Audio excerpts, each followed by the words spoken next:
Okay, there's a few essentials for your bike ride. You need a backpack and with some tools in it, you know, like for fixing flat tires. You need water. You need a beat up old bike, because a fancy bike is just too much. And always travel with a knife.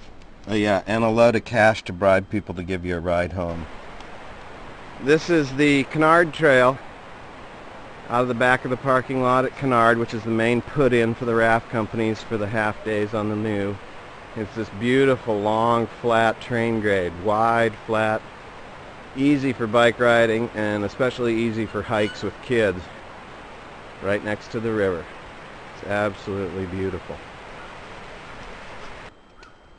Tons of Italian stoneworkers, well, that's kind of backwards. Tons of stone was used in the construction of the towns along the new River Gorge, the coal mining towns, all laid up by Italian stoneworkers that came in, or shipped in from Ellis Island.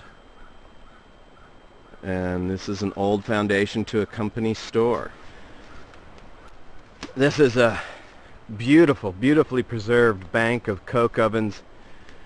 You're going to see some incredible stonework from the masons I was talking about earlier.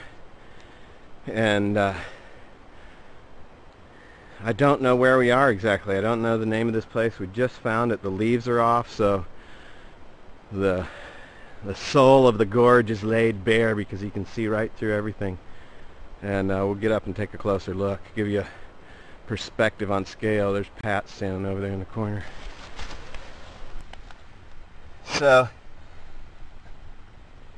the Mayans and the Egyptians laid some pretty tight stonework, but that's pretty tight right there, folks. Beautiful little rock to steady that whole thing up. Beautiful, all the way down. This thing is probably almost a quarter mile long. Varies in height from 2 to 5 feet. And it's just a classic example of this mortarless, magnificent stonework that these guys did to hold this place together while they mined and processed the coal. And right in this place, they're processing the coal to coke by baking it in these big ovens up here, and then they would use the coke in the smelting process for steel. Okay, quick bike repair. These things are about $1 a piece, but way more fun than pumping with those little bike pumps. So you just stick it in there, screw it on, and you'll hear it go when you puncture it. Tire's almost completely flat. You screw this on the stem. Pat says I was making an excuse, but I was whooped after 3 minutes, but I did have a flat tire too, and then you just go, and it's done.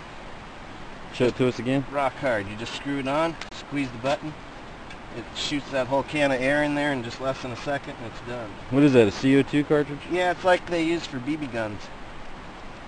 Only some genius put it together and turned it into a tire inflator.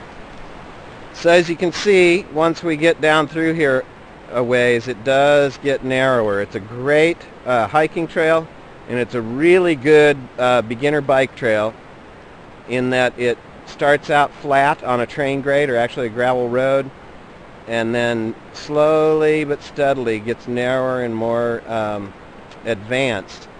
And this is about as tricky as it gets. With some turns. You can see it's kind of steep off to the side, but it's still about 6 feet wide. Off we go. Somebody once told me not to worry about shifting too much, just stand up or sit down as needed. And I shifted too much. That's not where the derailleur belongs. And it looks like the end of my trip. Alright, mangled but back together. You can see it sheared the screws that are supposed to hold it off, hold the derailleur to the frame. But we're back in, we got one gear, and we're going to ride it on out. Take us home!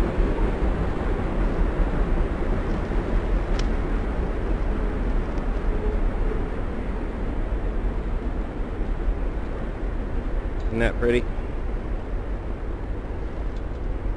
We are literally out here by ourselves today. It's beautiful.